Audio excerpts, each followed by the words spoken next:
Young adults setting out to make their way in the world face all sorts of challenges. It doesn't usually include caring for middle-aged parents until it does. A new feature documentary, Much Too Young, follows 4 families as they cope with the diagnosis of a parent with early onset Alzheimer's disease. And we're pleased to bring to our studios tonight Christopher Wynn, producer and co-director of the doc, Much Too Young. Katherine is a member of one of the 4 families featured in the doc. She is the daughter of Patricia. Kathleen Fraschetti is the eldest daughter of another family in the doc. She is Moira's daughter. And we welcome back Dr. Sharon Cohen, behavioral neurologist and director, Toronto Memory Program. Welcome to all of you. Thank you. Dr. Cohen, I'd like to start with you. If you could put on your doctor hat one more time, what defines early onset Alzheimer's? Early onset Alzheimer's disease is Alzheimer's disease with symptoms starting before the age of 65. So it sounds very arbitrary. It's just an age cutoff. We think of Alzheimer's disease as a disease of seniors, and by and large, the majority are over 65, in their 70s, 80s. However, about 6% of individuals develop symptoms before age 65, even as early as in their 30s, 40s, 50s. There's a little bit higher chance that there's a strong genetic component when you develop the disease young, but the symptoms are pretty much the same as regular Alzheimer's. A bit of forgetfulness that becomes very severe forgetfulness, problems with communication, wayfinding, the whole host of problems with day-to-day function and behaviors that we see in regular Alzheimer's. Other than the age when it appears, is there anything else to differentiate from other forms of dementia?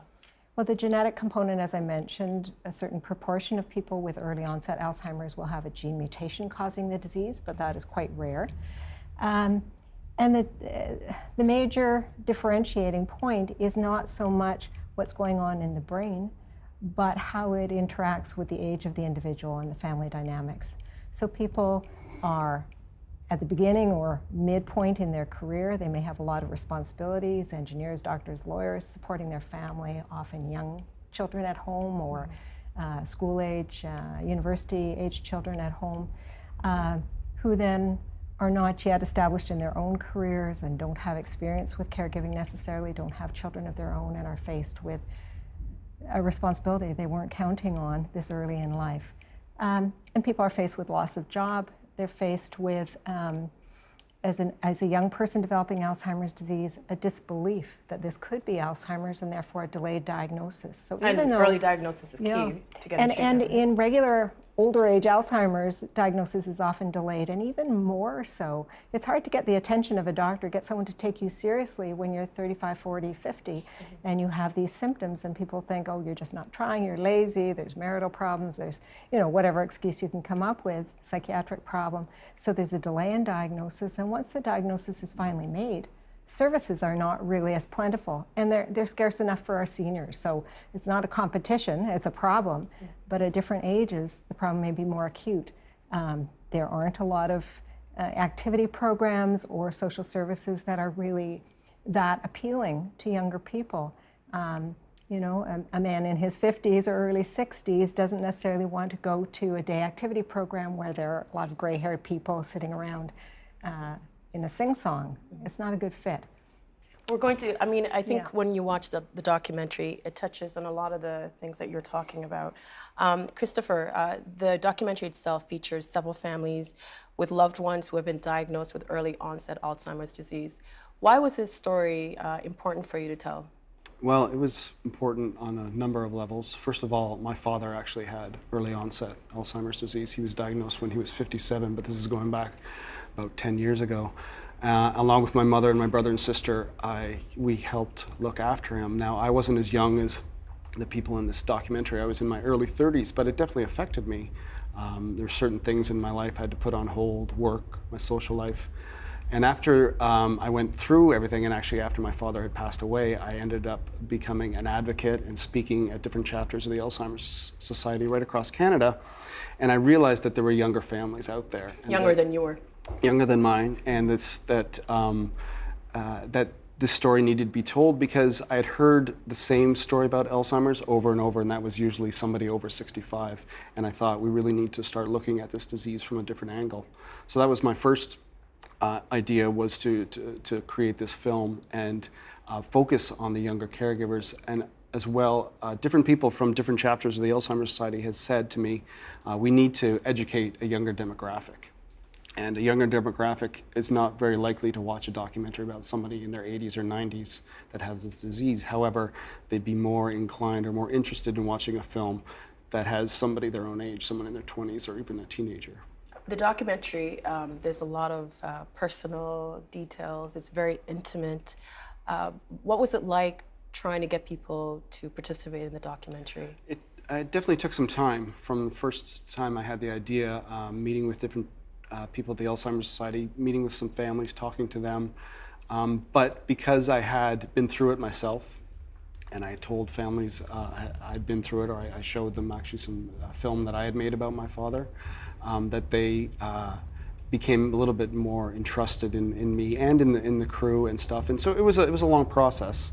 But it wasn't until I actually heard of an organization here in Toronto called Memory Ball, which Katherine is a part of, that I met Katherine and we became friends and we started to talk and compare notes, and then actually met Kathleen through someone at the Alzheimer's Society of Guelph, and actually went to Kathleen's for dinner one night. And so it was a slow process, and even when we began to film too, I think it was probably a little bit awkward for the families at first, but we made sure that, you know, we became friends and we trusted each other, and they trusted in us that we would tell the story that wanted to be told. I'd like to show a clip of the documentary, and this part shows you, Kathleen, with your sister Emily, and you've been out with your mom, and this is what happens. Here, come here. You hold the door, I'll get her. Come on, Mom, Big you're step gonna down. step 1, down. 2, I'm gonna step 3. 1. 1, 2, 3. Big Okay. step down. You can do it. It's fine. Yeah, I know. Everything's I'm okay. fine. Just let me get there. She's like not trying to be in this lady's way, but she didn't know how to move to get out. She didn't understand this person can get by. And I was like, just wanted this person to like give me some space so I could help her. And like I felt bad because I'm like holding up the line because I can't pay for this because I'm trying to tell my mom to move. And it's just like, yeah, I came home and I told my sister that, and she's like, well, why didn't you say something? Like, why didn't you say, like, she has Alzheimer's? I'm like, I can't do that. I'm not like you. I'm not gonna tell someone like that. And it's like really difficult for me. Okay, down, Yeah, down. down. Yeah. Like that. Yeah. And a little step. We made it. Yay. That's an emotional part, and it must be emotional for you watching it. And that's your youngest sister, Emily, and she was saying that, you know, she has a hard time telling people about your mom's condition. Why did you want to participate in this? My mom, when she was diagnosed with this disease, any opportunity that came her way, she said, I want to help people in the same situation as me. So it really wasn't a difficult choice for us to participate in the documentary. And I think it's coming at a really great time where so many people are in the same situation as us, and there's not a lot of resources, not a lot of understanding around Alzheimer's. So I think that was our reason that we decided to participate as well. What's it like watching that? It's emotional, it's difficult. I think we tend to be very in the present when we're caregiving, so it's to reflect back on it. It does bring back a lot of emotions, and it's difficult. But it's nice to have the memory of where we were. And Katherine, why did you want to be in the documentary? Well, like Chris mentioned, he and I met through an event that I co-founded with some other girls called Memory Ball. And from the beginning of our family's journey with the disease and kind of a quick realization that there's not much you can really do in the way of making things better or getting better or reversing what's happening, we had a strong desire in my family to do something that would make a difference or help. And like Kathleen said about her mom, she wanted to do something that would help a broader community, and our mom would have felt the same way. So I started an initiative that was sort of raising awareness and educating people about a disease that we knew nothing about when it first affected our family so intimately. And when I met with Chris, it just seemed like another avenue to help a greater Conversation? yeah, to be started and more understanding, which is really lacking. What went through your mind the first time you saw the documentary? Oh, it was It was a lot. It was very emotional. It's really hard to live in something so intense for so long. And we're almost at 10 years in the disease, and you, like Kathleen said, you don't reflect often because the demands of the present are always changing and always there. And so it's hard to take the time to reflect. So to watch the documentary and to see things that have become normal to us, it was really hard to watch to watch each other's families struggle, to watch your siblings struggle in different ways, and also to see your parent kind of frozen in time. Often, I think for all of us, better than they currently are, because filming took place a few years ago now, and they changed so quickly, and you don't really notice while it's happening. So it was a lot. It was overwhelming, but we're very happy with it and have absolutely no regrets about our involvement at all. I would like to show you another clip of the documentary, and then we'll come back and talk some more. Can you show me your teeth? Be quiet, please. Mom. Go sit. No, go Mom, away. I need you to help me. What do you need? Can you go, ah? Shh, be quiet, you stupid. Mom. No, they hate them. They hate them. Then you're gonna just get mad. They hate them. They hate them. They hate them. Relax. And we hate Mom. them. And we hate them. You're You're good. Mom. You're out of those strains. Mom, You're out of stop. here. You're out of here. Go. You're out of here. You're out of here, yeah. You're out of here, yeah. You're already out. You're already out. You're already got. She's a right. Okay, I know you're mad. She's a right. She's a Okay, I get it. Now stop it. You There, stupid you can idiot. spit into the sink. Spit. up. You can spit it out. What? Good. You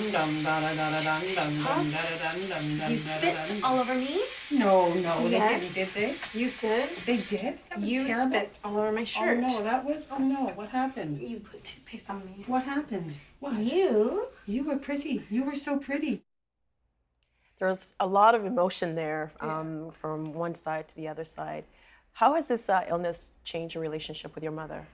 Oh, it's changed it immensely. I think most parent-to-child relationships is caregiving, the parent giving that care to the child, raising them, being there for them throughout their entire life, probably into adulthood, but that's something now that we won't experience.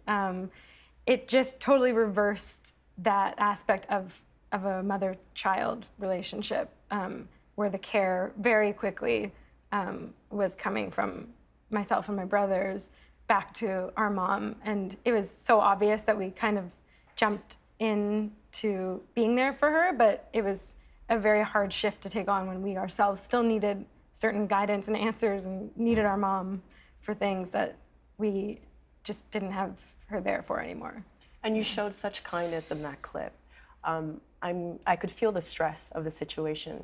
How do you stay present in a situation like that? I think you go into you get into the zone, as they say, I guess. And you know there's a task at hand that has to be completed. So hygiene routines are big because it's all preventative of any further issues happening. So things like brushing teeth or showering or going to the washroom and eating are just things you have to get through during the day. So you figure out how to navigate that, and you try to use those tools as much as you can before the disease progresses again, and you have to find new So ways. in that situation for you, it's just methodical, like this Yeah, has to I get think, done. I mean, watching those back, I can see how other people might see it and feel that stress. And for us, it's kind of like, okay, this is how we brush mom's teeth now, and we just have to get her teeth brushed, however that happens. Kathleen, I'd like to ask you the same question. Essentially, you're parenting your parent. How has this changed your relationship with your mother? I think Katherine said it so well. It changes everything. There's this big role reversal where you're now the parent to your parent. And you can't focus on it too much. Like Katherine said, you just try and use all the tools that you have that work today and hope that they work tomorrow, and work on developing new skills as you go along. And in the documentary, you take charge in a lot of situations, sometimes overriding what your dad wants. How did that come around? As my sister describes me, I have a big personality. So I think it's just my natural personality showing through. I think in certain situations, like as you saw earlier, my sister is a little bit more shy than I, where I would just be like, excuse me, I need my time. But I think our natural personalities shine through in the way that we take care of our parents, and I think that's a really awesome thing. And also, you're very protective of her. Yes, always. You always have to be scanning situations, making sure that you're avoiding any potential conflict. You really are being a parent in every situation. And I'm guessing this probably has like a significant impact on your personal and professional lives. What kind of impact has it had? For me personally, I would say one of the biggest things was the disconnection from your ability to relate to your friends and their problems especially. I struggled with a lot of resentment. And I don't know, I mean, over the course of time, everything's great and I have great relationships with great friends, but it took a long time to figure out how to talk about this so that it wasn't gonna negatively affect your whole life. I think having siblings, which we both have, and I are really fortunate to have, really helps. And professionally, it's a demand on your time that I never could have possibly imagined. The way it pulls you away from plans that you have, things change at the drop of a hat, because if your mom needs you, she needs you. So you change what you're doing. Yeah. What about you? I think the biggest thing is time, where you need time to cultivate your relationships, whether friends or boyfriends or other relationships, and time to cultivate your career, because you're at a time where you should be putting in a lot of work to kind of get ahead, and you have other demands that kind of takes it away. And it's had an impact on your career? I would say more so in terms of my friends and personal relationships, because it's difficult to find time to balance everything. And in the film, you talk about fond memories of your childhood and all these nice memories you had with your mom. Does she remember those memories? No, she doesn't. And you, Katherine? I don't believe so anymore. She does repeat my older brother's name a lot, and then the name John, who is neither of my brothers, but she has a brother, John. So there's some happy memories, I think, in there, obviously. I believe that they're deep down, but not that she could ever express or communicate to us in a way that we could, like, have a conversation. And I'm wondering, too, about the impact on your moms, because Kathleen, your mom used to write code, right? She used to be an engineer before she became a stay-at-home mom. Do you ever wonder about what kind of impact the illness is having on her? Yeah, and I think in the early stages of the disease, we really saw that, how frightening and upsetting it can be, because I think she realized that she was losing a part of herself and wasn't getting the answers as to why it was happening. So I think in the beginning, she really struggled with that as well, and I can't imagine what she was going through. And you, Katherine? Yeah, in a similar way, a lot of things that just defined my mom for who she was, which is, being very independent and courageous and very intelligent, like huge reader, all of these things that really defined who she was and were a big part of a lot of her relationships were being taken away, and no one understood why, especially her. And she was very nervous and dependent and anxious and just fragile, which was so unlike her. So it was scary to see, and probably the scariest of all for her. But it just, I think, takes away a lot of what makes a person, and that's what's heartbreaking about it. And Dr. Cohen and Christopher, you've also been through that experience. What's it like to see a part of your parent disappear, Dr. Cohen? Sadly, I lost my father to Alzheimer's, and I'm looking after my mom, who also has dementia. And even though I was fortunate that their disease started later in life, there's a tremendous loss of a very personal, important relationship when you lose a mom or a dad, and when you lose them gradually in slivers over years. It is really quite devastating. It's hard to deal with, as Kathleen and Katherine have described so well. You don't have time, actually. And even though I was older, I was in the sandwich generation looking after children myself, so maybe not still in school, but busy. And I consider myself fairly capable in caregiving, and fortunately I have resources, so I'm not struggling that way. But from a personal standpoint, it's painful. And when your mother no longer knows who you are, or doesn't have the niceties to say thank you or be appreciative, or swats at you if you do something that's not quite what she wanted, and I consider myself pretty lucky that I'm not dealing with very challenging behaviors in either of my parents. They're mostly very grateful. But you feel so sad, that the person they were isn't there, and you also feel like at some point I will really grieve, but not now. And what's that going to be like? You know, that goes on for a while. That outlives the number of years that the individual has the disease. Because you have to be for present the doing so much, survivors, right? that's right. You go over and over how unfair it was to your mom or dad, to yourself, to your kids in my case, whom I try and protect from caregiving. They're the age of these great people, and I protect them from the caregiving because I'm there to do it, and I don't want their lives interrupted. Kathleen and Katherine had no choice. They jumped right in and probably have learned huge life skills and gained great maturity, but what a way to do it. You know, I mean, who needs that?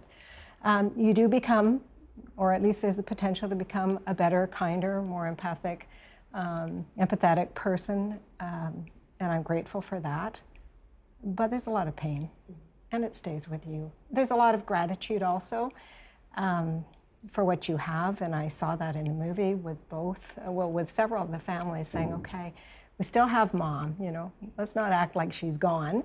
She's still here, let's enjoy every moment. And I think that feeling of regret that we could have done more, we could have spent more time, we could have just focused on more joyous things, but at the time it seemed like things were falling apart, but actually those were the good days, because it got worse. You know, let's go back to 3 months ago. It just isn't possible. And Chris, for you? Yeah, so I mean, everything that Dr. Cohen said, because it is in the past for me, it's a little easier to talk about, but I think you know, what you have to realize is that Kathleen and Katherine are still going through this today. When they go home this afternoon, they still have to take care of their mom. And I think living in the presence is something that every family, it's okay to remember the past, but be in the present and accept who they are at this moment. Give them their dignity. And what I often say to people, that it didn't matter if my dad didn't know who I was. If he thought I was a friend and he's in a good mood, then that's a good day. And Katherine, your father, I feel, I don't mean to be intrusive in your family life, but it was touched on in the documentary. Your father left your family when you were younger, and he came back to be the primary caregiver of your mother. How has your mother's illness changed the family dynamics? It's changed that. Well, bringing my dad into the picture is something that I doubt would have ever happened. I mean, he was always around, but the relationship that we have now, myself and him, and then him with my two brothers, and this never would have happened. So the disease, we really did come together in order to make this work. And looking back now, I'm really thankful for that. It was not easy. It was a whole other level of emotional and complex emotions that I had no idea how to navigate, and my brothers as well. But we needed him, and I'm so grateful that he is there. And it's changed the dynamic in the sense that it was like the birth of a relationship I think that I might never have had if she hadn't gotten sick. How did the two of you meet? Katherine? Through the documentary, yeah. So through Chris, I guess.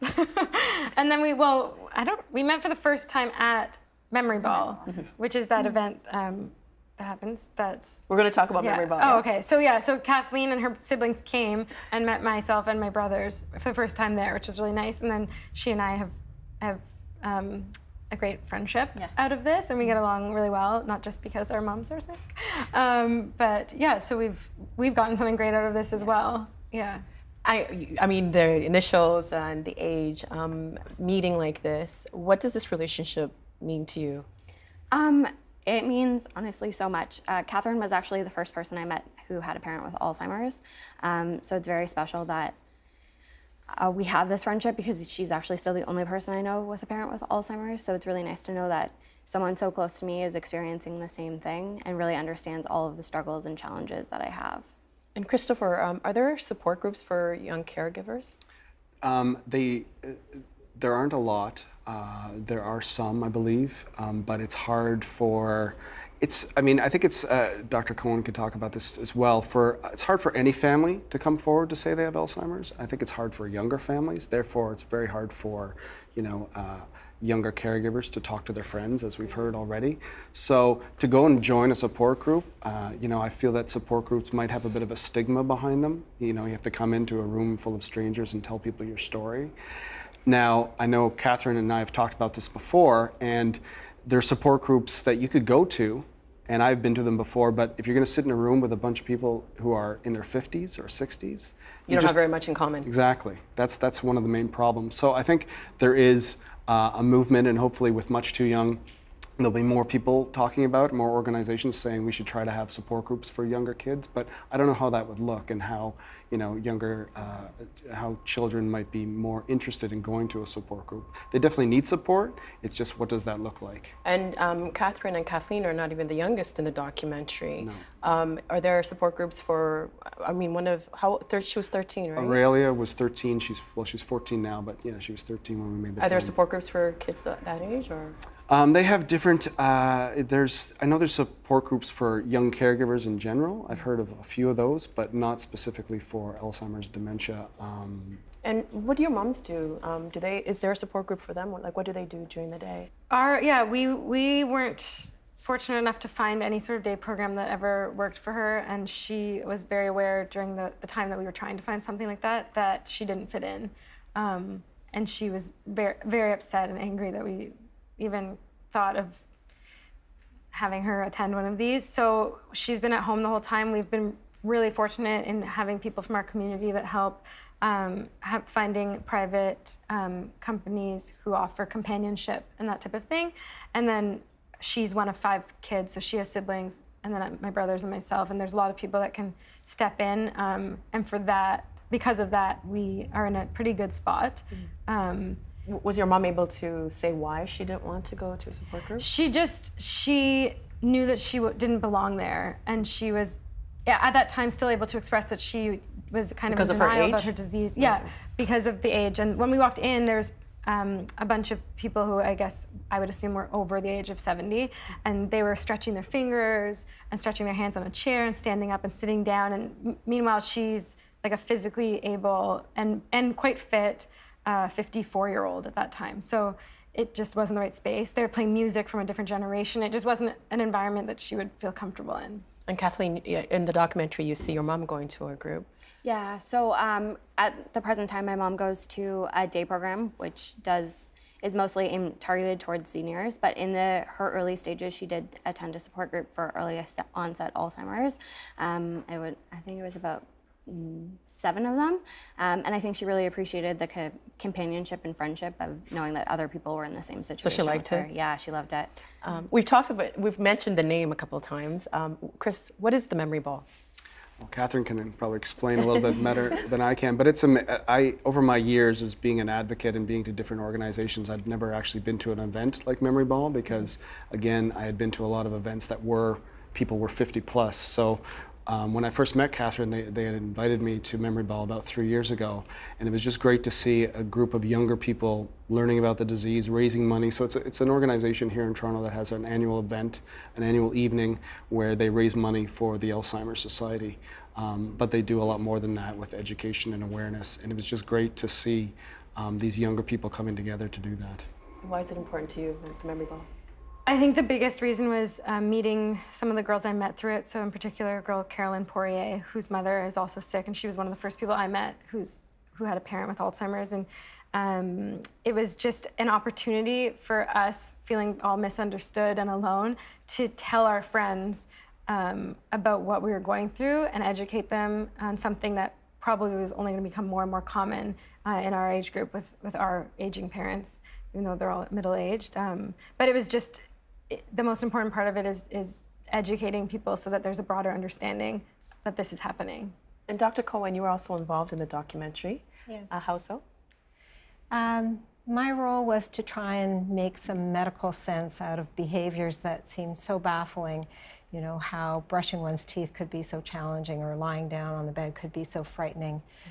So, you know, the brain's very complicated, and when we see people acting in ways we don't understand, we often withdraw think they're crazy, don't want to get involved, remove ourselves from the situation. So I think the hope in involving me was that I could bring a little bit of sense to what was going on. So I was involved in a few compendium clips that were 4 minutes each, where we were looking at some of the struggles in the family, and I was trying to put on my neurology hat and explain what's going on in the brain. And Chris, what would people see in the virtual reality component? Well, yeah, so there are 4 short documentaries that people can download that are separate from the film, but it still involves actually Kathleen and her mom Moira. So you can actually get sort of a little bit of an update to see what Kathleen's going through now and what Moira's like. And where can people find them? They can find them at muchtooyoung.com. And so there's these little short documentaries involving Dr. Cohen where you see specifics of Moira trying to get downstairs or brushing teeth or going to bed, and you hear from Kathleen and her dad and Dr. Cohen about what, how they help her, but also Dr. Cohen talks about what maybe Moira could be seeing or experiencing when she's standing at the top of a set of stairs. We talked about this a little bit earlier about remaining present, but how do you stay present knowing that the disease is only going to get worse with time? Dr. Cohen? How do you do that? That's a good question. I think you can do that in a variety of ways, but one way that's very important and hard to do is to accept the limitations in what you can do and focus on keeping people safe and happy and also taking care of yourself. So those are monumental things, but you need to think about those in the present time. So the future will be the future, but now, is mom safe? Is she happy? Am I okay? You have to check in with yourself as well, because if I'm not okay, who's going to look after mom? So you do it for yourself because you're important, and also for the person that you love and you're looking after who's very dependent on you. I'd like to ask Kathleen and Katherine the same question. How do you stay present knowing that the disease is only going to get worse with time?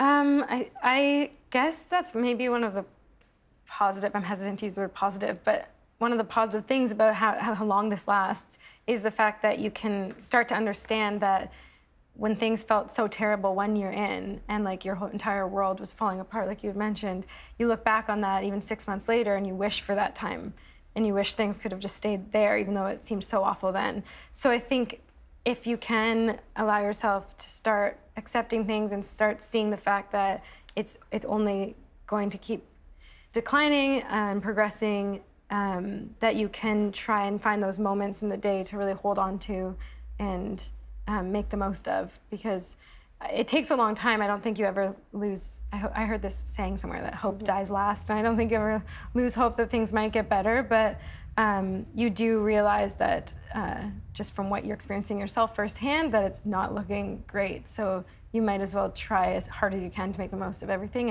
And that also means stepping away when you need to and checking in with yourself so that you don't lose yourself in frustration and anger at what's happening. And I think one of the most poignant moments in the documentary is something that you said. And you said that one of the hardest things about this disease is that you don't have time to grieve. Mm-hmm. Have you found a way? No. So I would say that's something that I'm terrified of for the future. I feel it in small amounts. I panic, I wake up in the morning and for an instant can't believe it's happening, and that happens often, but I haven't really had time to grieve and reflect on who she was, and I actually have trouble remembering a lot from before this disease started, and I'm hopeful that'll come back in the future and that'll be part of the grieving process to remember her for the mom that she was for 21 years.